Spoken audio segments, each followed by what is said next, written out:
Yeah, there's no way I'm putting a gyro here. No. All right, that was a wonderful idea. I can't really glue it permanently because then it will be annoying every time I have to service or change the pinion or tighten it or do something or change the mesh. So I put it here, and then every single time I'm gonna have wires from the ESC reroute to this area from this ESC coming in here, the servo wire and everything. So I can't really, you know. I will now go make a cold shower, cry, and I'll be back. So I'm back. Here's what I came up with. A revolutionizing idea. Double-sided tape. No, the truth is, we're going to try with double-sided tape, and I'm not going to be too harsh on myself. And if it's good enough, great. If not, and it's not strong enough, we're going to have to actually obviously drill a hole, put a knot, and you know, it is what it is. But let's see how a double-sided tape acts. It's actually not bad. I gotta be honest. I mean, the base of it is the only thing I'm really, really worried about, because obviously the base will entertain a gyro, and it's probably gonna be here on the side. And then the base have to be super, super intact, because I need the gyro to read the movements of the chassis. So, I don't know, chassis. Okay, when it comes to the bush, let's get rid of positive and negative. Obviously, we're gonna treat that when we're gonna do the batteries and the connectors and whatnot. So let's start isolating things here. So positive and negative of the ESC, completely out of the question. Love it. Now, sensor wires, we're not gonna use them, of course, because we have a dual motor. So sensor wires are out. And in this one also, sensor wire completely out.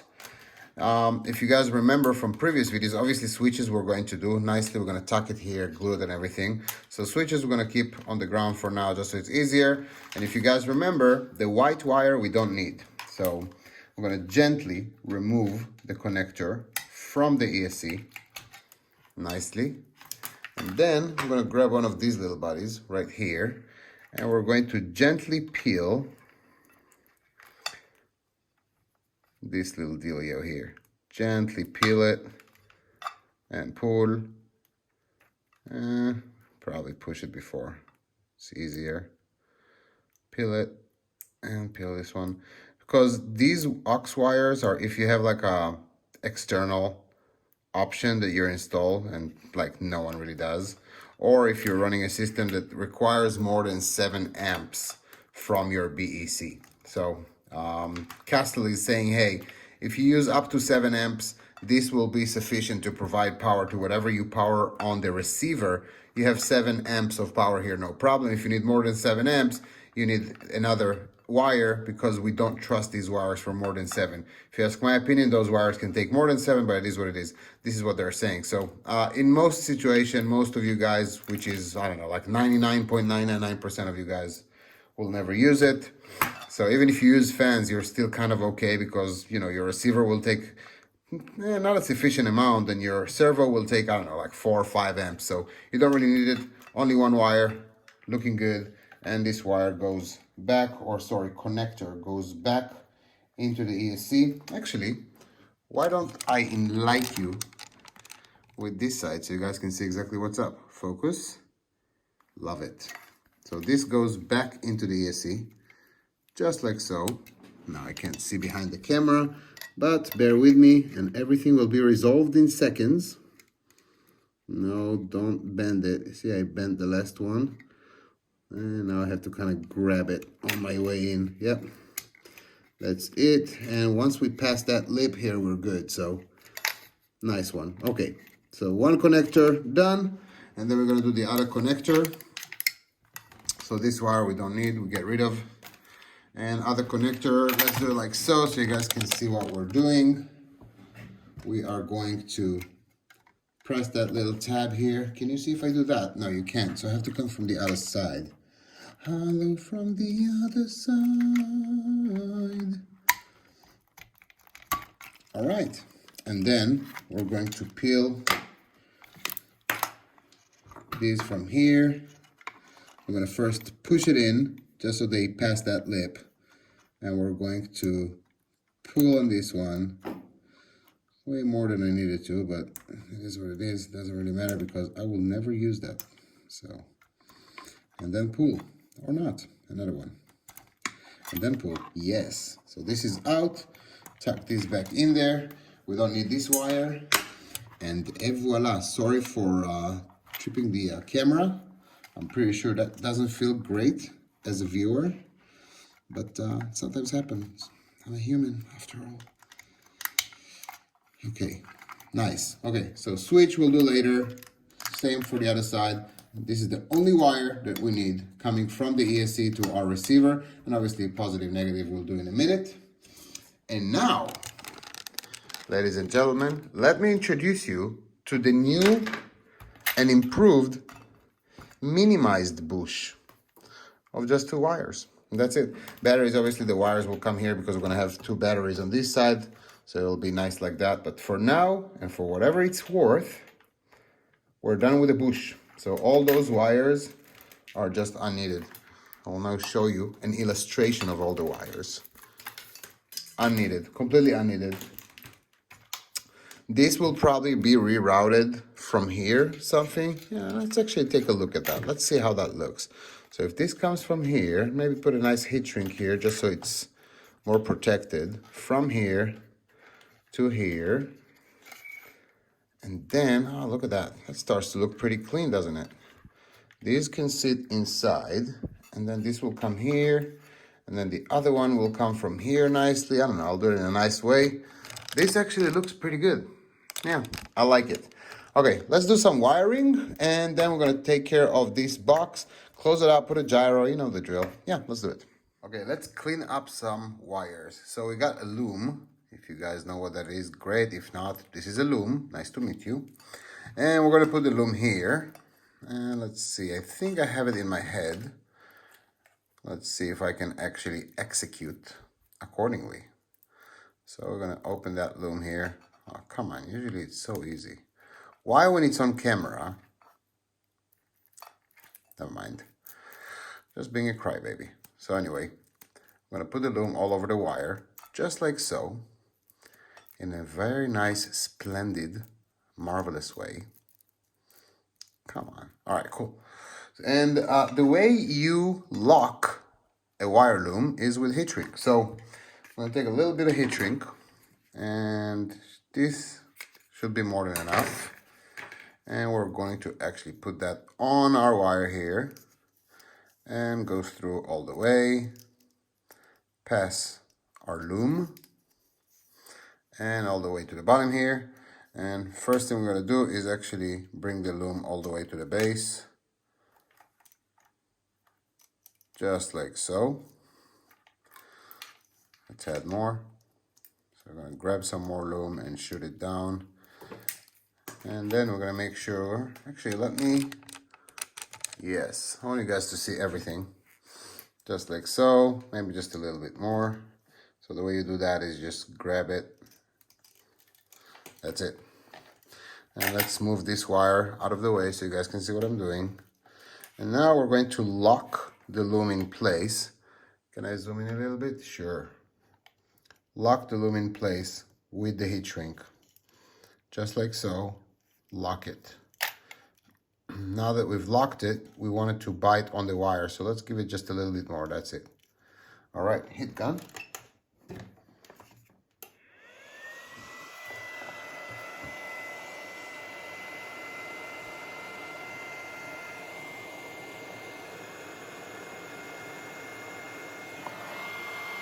Now make sure you're careful with the heat gun, because if you actually point it at the loom, it's going to ruin it. So very, very careful.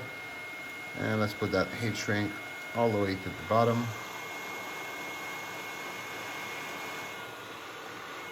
And now it's somewhat locked, good enough. Nice. And then, let me zoom you up a little bit. And then we're setting the angle of this heat shrink. So it's exactly how we want it.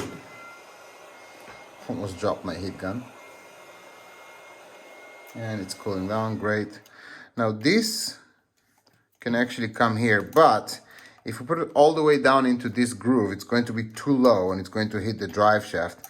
So we need to actually anchor it here on the top. And the way we're going to do that is we're going to take a little bit more heat shrink. This should be enough. And we're going to position the heat shrink where we want to anchor the loom. So just like so.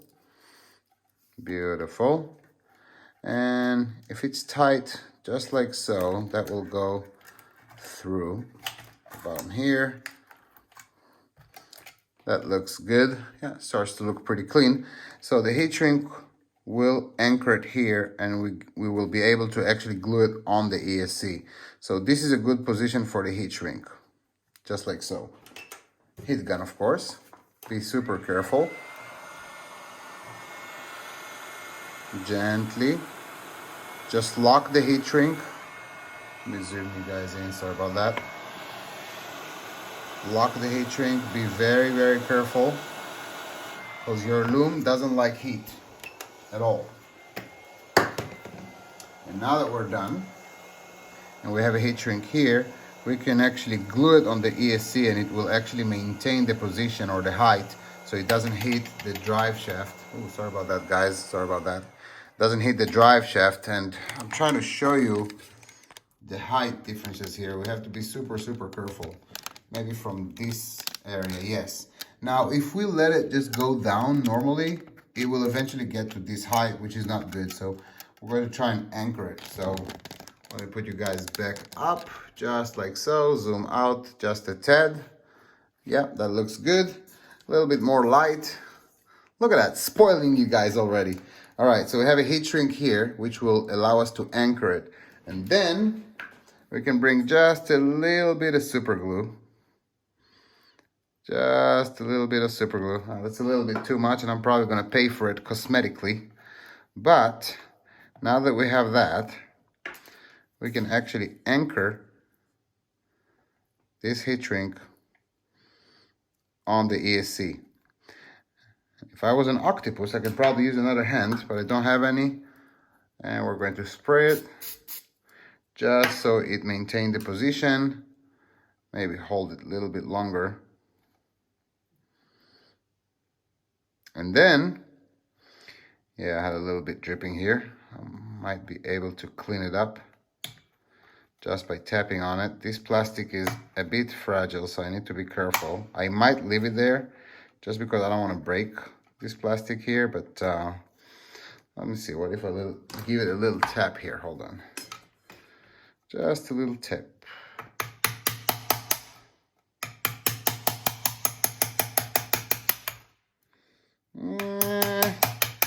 Kind of.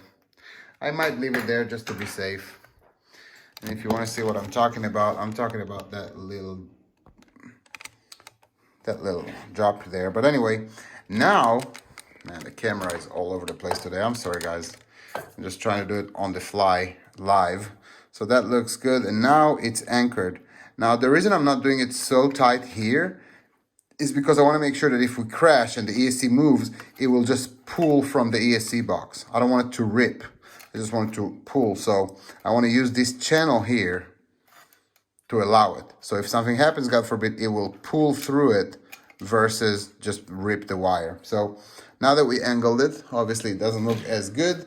We can use a nice black Sharpie and color this heat shrink, just to make sure that it looks clean from all directions, like no one was ever here and it's stuck. Nice. And now this goes through here. I already made this wire loom, of course, with a heat shrink here. So this will be able to come here, and we're going to put this one first in this groove here. Let me actually put some more light here so you guys can see better. And this can go through here. Those don't get as hot, so I'm okay with it. And they keep enough pressure to actually hold the wire. In a case of emergency, yes, it can move. But without an emergency, that's actually pretty strong in there. And then this will come here, this will come here afterwards. So then I'm gonna grab a little bit of Allen and tuck them in nicely. And that's it. So pretty much what we got is, let me actually move you around to the top, just like so. Awesome. So what we got is both ESC wires are nice and clean. Nothing is touching, but most importantly, now I'm gonna bring it into this box here. Let me zoom you out a little bit so you guys see what I'm talking about. These two will come into this box nice and tidy, but God forbid something happens. These have the ability to actually make sure that each ESC is individual. So if that happens, it can pull, and then this ESC can move a little bit or whatnot. Obviously, it's not going to go like off away from the car because it's being held here and from the batteries and everything. But God forbid something happens. Well, I'm trying to explain the same thing 5 times. But anyway, this is it. So one here, one here. It looks beautiful. It's super clean. It's exactly what we wanted. And soon enough, we're going to make a little groove here for the box. These two will get in nice and clean. ESC radio wires are done. Let's make sure this anchor is strong enough. Yeah, I can live with that. That's great. Awesome. So looms are done. Yeah, wires, batteries and whatnot, we're going to do them in a minute. First, let's actually address the ESCs, radio wires and gyros, receiver and everything. And then we're going to go back and obviously do the switches and the batteries. So this, we're going to modulate it. This will be step 2. This is step 1. Nice. Okay, receiver and antennas. For the next part, I had to close my lights because if not, the reflection from the glass will blind you guys. So we're just using my phone's flash, but it is what it is. Bear with me. This is what I'm using, R2006GS. Many asked me, are 2 antennas better than 1 because they have better reception? Well, yes and no. 2 antennas is just because I want to have a diversity feature, which means that if one antenna is not actually receiving signal, the other one will be a good backup. That's pretty much it. I'm making them longer so they can be higher on the body. Yes, that does help reception. And of course, I am using a signal booster, which just lately I did. So this is how I do it. I open the receiver very, very gently, trying to keep the stock clips intact. I open the receiver. And sorry about the light again, only after this section of video I'm going to obviously turn the lights back on. It's just if I don't, you guys are not going to be able to see anything. So very, very gently, very, very gently. Sometimes I use needle nose pliers, sometimes don't, but very, very gently get those connectors out of the receiver, these ones. So this was in a crash, of course. And that's it. So this is how that looks. And then you replace it with brand new antennas. Obviously, these are longer and they have the wrong head, but you replace it just like so. And there's a little groove here in the plastic. It sits in. Very, very gentle connector. So be very, very mindful of that. That connector, you want to put it dead straight and be very cautious. Yes, I do recommend shaking it right and left to make sure it's on there, but be very, very cautious. So if you're planning on doing very, very long speed runs, yes, definitely recommended to do, even though there are many guys out there that have signal boosters, they don't need it. So I use both because now I'm actually using all the runway. I'm using it from the end to the end. So from the beginning of the runway to the end of the runway, which is I would say about 1 kilometer. So a lot. But anyway, those two are in. Let's make sure that this one is in there.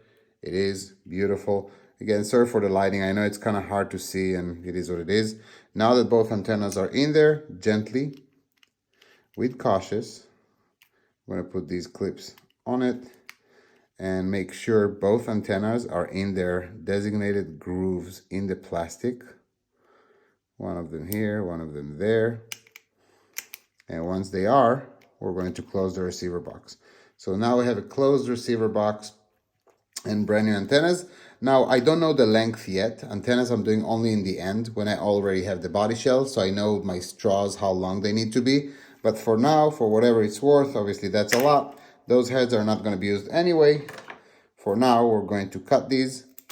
And after we're done with everything, I'm going to teach you guys how to expose the coax cable to have the proper tip. and bring it in here, and that's it. So now we can actually lift the car. Soon enough, I'm going to put double-sided tape. I'm going to put some light so you guys can see what I'm doing. That's kind of the idea of the video. And then I'm going to be able to glue it here with double-sided tape, very, very gently. Those coax cables are fragile, let me tell you. So not really sure, I'm not really happy about how that sits, but I think it will work. So I'm going to glue it, glue the gyro on the base like we said, and then we're going to start connections and I'm going to show you how. All right, so this is what I came up with. That I gotta tell you, that looks pretty solid actually. So obviously double-sided alcohol and then double-sided for the receiver. Same thing with the gyro. And guys, make sure you always put the gyro against something, because I can't stress it enough. You really want the gyro to represent what the chassis is going through exactly. So it's just going to be a lot more accurate. But GYC 441 R2006GS for the receiver, and two antennas. Don't pay attention to these antennas right here. These are obviously going to be addressed as soon as we deal with the body. Now, okay, so I already shortened the servo wire. Obviously, that's the Spectrum, by the way. In love with this Spectrum. This is the Spectrum S6290. In love with it. Expensive. I think it's like 150 bucks. But damn, what a servo. It's quiet. It's never whiny. Super fast, super strong. Just a really good all-around professional metal bearing, whatever. Metal gears, ball bearing, you know the drill. Anyway, so I shortened the wire, and at some point I'm going to teach you guys how to do the servo heads. Just no one really care for it, because no one will actually go and buy the actual gun and the connectors and everything. So what people usually do is they cut it, they expose it, they put some heat shrinks here, and that's it. But there is actually a way to cut the wire and put this head back, and yeah, so this servo wire is coming from here, and obviously it needs to go all the way here and gets into the gyro. We're going to do the loom again. So I'm just going to show you again the process of the loom. This is how the loom comes, all right? And then you just open it like so, and you're holding it. Kind of hard to do it behind the camera, but it's whatever. And then you just bring it like so, and like so. And that's it. You bring it all the way to the end of this cable. And then don't forget, the way to lock it is with a heat shrink. And once again, be very, very careful not to hit the loom, because it will literally destroy it. But if I actually zoom it in, you guys can see how that locks the loom in place. And in a minute, I will shed some light on it. See how that looks? And now we can actually bring that here, connect it to the servo, run the loom on the side, bring it into the receiver box, and we're golden. Looks good. I can probably lie to myself and tell myself that thank God I put some loom here, because now the cable is more protected from the element and the batteries. This will be a lie, because the heat shrink is just as protecting. Once the heat shrink is still hot, try to shape it exactly like you want it to sit when it's obviously cold. So here we're going to address it, but shape your heat shrink once it's still hot. And then obviously you can pull, but it's going to keep that shape. So just a quick tip from Roz the Teeper. Is that all the way in? I don't want to put too much tension on it, and I definitely don't want to hurt this cable. So let me see if I can reach inside and make sure. Yeah, that looks all right. Yeah, it looks fine. Yeah, see, it's almost keeping its own shape. So a battery will sit here. So we really want it to be as flat as we can to that servo mount. Beautiful. And then getting into the receiver, let me shed some light here. And then these two will come inside. So it's going to look pretty clean. Obviously, this is not going to be here. This is just the antenna. So it's going to look pretty good. Some of you guys asked me to talk about connections and gyro connections and whatnot. So we're going to do it in a second. First of all, I'm going to cut little grooves here in the plastic. And then we're going to connect the radio and everything. So perfect pass and whatnot. Do I have one here? I don't know. Do I? Yeah, I do. Yeah, we got a perfect pass. Nice one. So perfect pass is going to sit inside, something around there, and yeah, cool.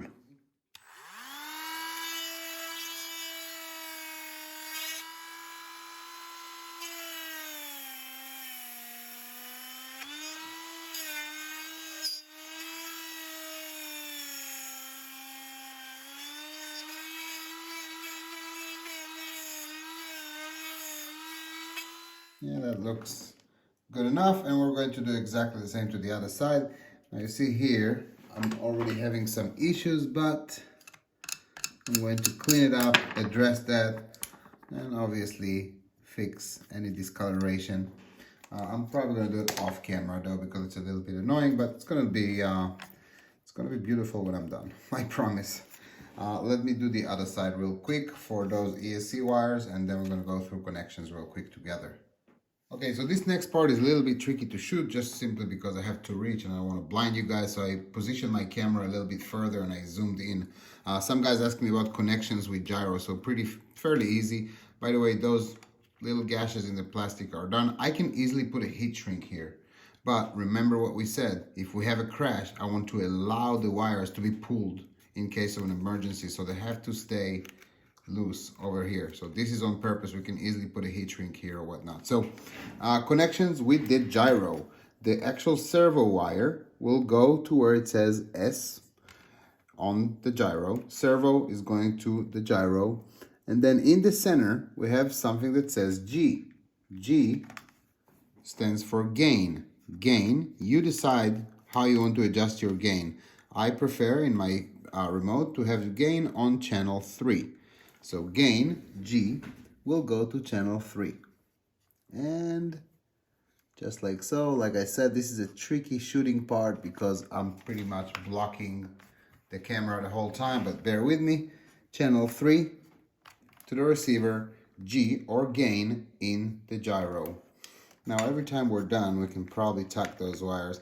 Anyway, we have to reopen it once we install Perfect Pass, once we're done with the batteries tomorrow, and when we calibrate the ESCs and everything. So, and then obviously the RX is the receiver. So RX is this connection right here.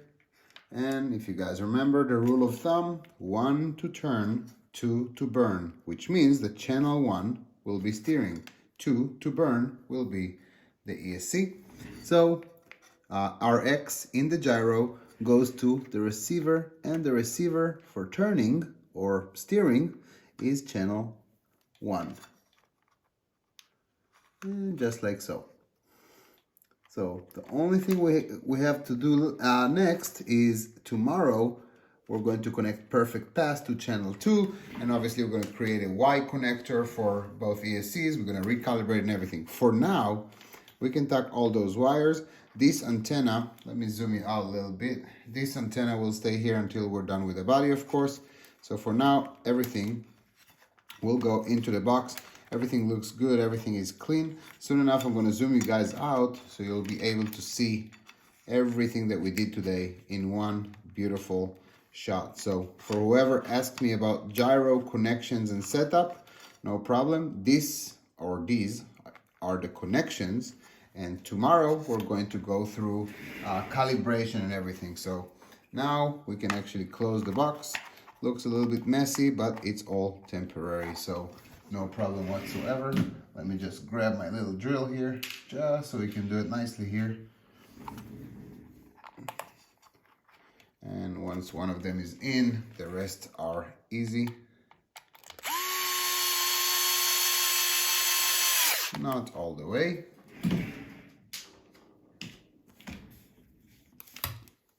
And we're going to put the second one. Probably can put this one here. Beautiful. No need to go crazy with these. And now I'm going to show you how everything looks from the top. Obviously, we didn't put these screws yet, but these are tucked in here. These are tucked in here nicely. Let me actually give you an overshot of the entire build and everything we did today.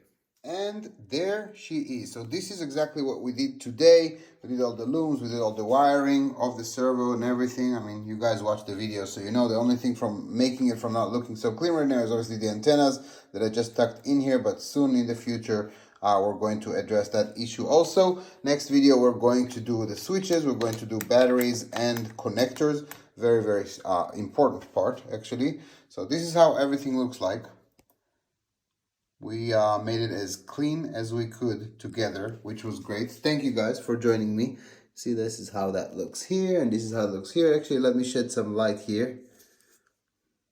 That looks pretty darn good. Actually, let me show you my setup. You guys are honestly, trust me, like I see everything. You guys are the best audience in the world, I'm telling you. Even the guys that don't think that I know, that are watching and commenting, liking, disliking, it doesn't matter. You guys are engaging. Thank you for being awesome. The comments, the hearts, thank you for clicking the bell. Thank you for your likes. Thank you for the comments. Thank you for sharing your ideas. Brilliant. Let me show you a little bit of my setup actually. So this is the room. It's all acoustic, obviously, so it sounds just a little bit better. Obviously, I forgot the door open, so it's a little echoey, but it is what it is. This is the car. This is the table. I'm always prepared when I'm building a car. Everything is waiting aside for me here. So I have every screw, every nut, every spacer, bushings, everything. Like literally everything you might need for a build is ready on my left side when I'm building a car. Here, I have every armor part that you might think of, like a ton of armor parts, just so I don't have to stop the build in the middle. Every wire, every shrink, every loom, connectors, bullets. Just a nice setup, every servo wire, connector, just literally everything I need for the build, just so I don't have to stop. This is my mount for my camera. It's actually a studio mic mount, so I can just switch it around, move it like that. This is what I'm using for tools. So I pretty much have everything. I have those gyroscopic drill. I did put the link in the description for these. So they're gyroscopic, super, super comfortable. So I have one for each size of obviously Allen. And this is where I get this is my solder iron, of course, my station, my heat gun. The table is printed, and then I have reinforced glass. This is my compressor here, so if I need something small, I just turn it on. It's a silent compressor. I just turn it on, well, when it's plugged in. What an idiot. So that's my chair. Just want to show you guys a little bit of my setup here in my studio. This will be an epic build here. This will be a really, really epic build. It's a Scorched and Castle Creations and Perfect Pass together. 3 companies give their best. So Hot Racing, Perfect Pass carbon fiber, Scorched, lockers, cups, CVDs. Very, very interesting build. So this one is coming, obviously, a huge carbon fiber chassis and a ton of parts. This build will have 4 1717s and 4 Mamba X8S. This will be a crazy, crazy build. We have another build that I talked about on the other side that will have dual 2028. So that's a build that is coming. There's just honestly a ton coming. Thank you so, so much for the loving. Like there's just a ton of loving, comments, likes. Most of you guys smash the bell. The ones that are hardcore into this stuff, smash the bell so you guys don't miss out the videos. Like, thank you so much. I see everything, even the ones that are embarrassed to comment and once in like 10 videos are commenting. Trust me, I see it and I know that you've been watching like 20 videos. By the way, if your mind has completely melted from the last 40 minutes or so and you need a good laugh, check out this video here. I like this one.